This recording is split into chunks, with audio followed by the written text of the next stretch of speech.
good point. Well, Sean Davis co-founded The Federalist. Of course, he did it for his children and his grandchildren because nobody is above the law. And that's why he's joining us tonight. Sean Davis, drowning in a torrent of cliches. It is great to see you tonight. So this was done for the children. If you were to rank the various explanations we've heard for impeachment, founding fathers, bribery for the children, which is the most compelling, would you say? Oh gosh, I don't think there has been a compelling one. The whole do it for the kids nonsense. It didn't work out. Oh, Trump's a traitor. He committed treason. He bribed. He extorted.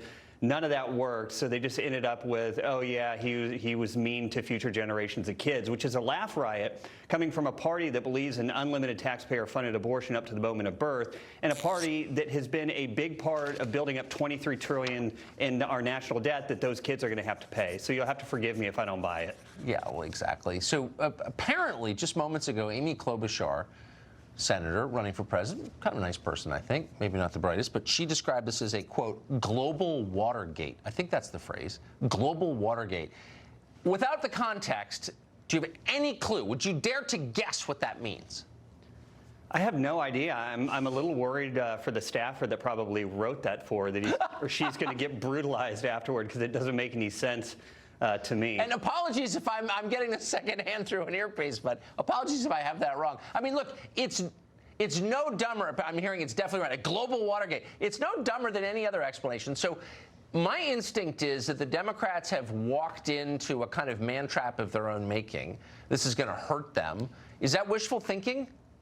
No, it's been such a debacle. It's like watching a bunch of monkeys try to hump a doorknob. I have no clue what they're doing right now. They have said it was an urgent threat to remove this president. We have to get rid of him. And then all this culminates. I'm trying to get that. Please take that back. I want that image out of my head. Sorry. Excuse me. I want to say I'm sorry to our viewers because that will haunt a lot of them, including me. Anyway, I beg your pardon. Keep going. This whole thing culminated after we were told that there's this urgent threat and them doing exactly nothing and holding the impeachment articles over through the new year. So all their rhetoric has been absolute nonsense. It's been bad faith from the beginning. And they're in such a mess that I don't know how they get themselves out of it at this point. Well, I kind of agree. And maybe it seems like the problem is nobody's in charge. I mean, you have Pelosi, who's clearly no genius, but she does understand politics. And I think she does have grandchildren in real life, and she wants the country to continue. She's on the one side. And then you have people like Alexandria Ocasio-Cortez, who's like an open bigot nihilist who's got no kids and doesn't care at all about the country, and she's pushing in another direction.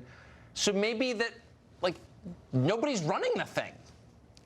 Well, I almost feel bad for Pelosi because I don't think she's an idiot. I think politically she knows what she's doing, and she basically got bullied into this by her own caucus. She was trying to avoid it for years, even though Dems wanted this from the beginning, and I think she finally lost control. And I think it's the squad and the most deranged and delusional of the left-wing base that's calling the shots here, and it's why it's become such a mess for them. Man. So the president, last question, is saying that he would like a trial ASAP.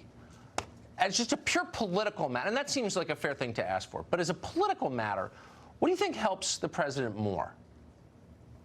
That's a tough question. If I were the one being charged, I would want a full trial. I would want the facts to come out, and I'd want it to be shown that I didn't do anything wrong. But I get that the Senate doesn't want to go down that road. They don't want to repeat what the House has done and waste all this time on something that nobody cares about and isn't going to happen. So I get his frustration, but I see why the Senate is doing what it's doing. Yeah, and it's just, it's not like there's nothing else going on in the world. We're in trouble, and we need to address it. Sean, great to see you tonight, and thank you on behalf of the children for what you've said. Thank you, Tucker. Well, the FBI, it turns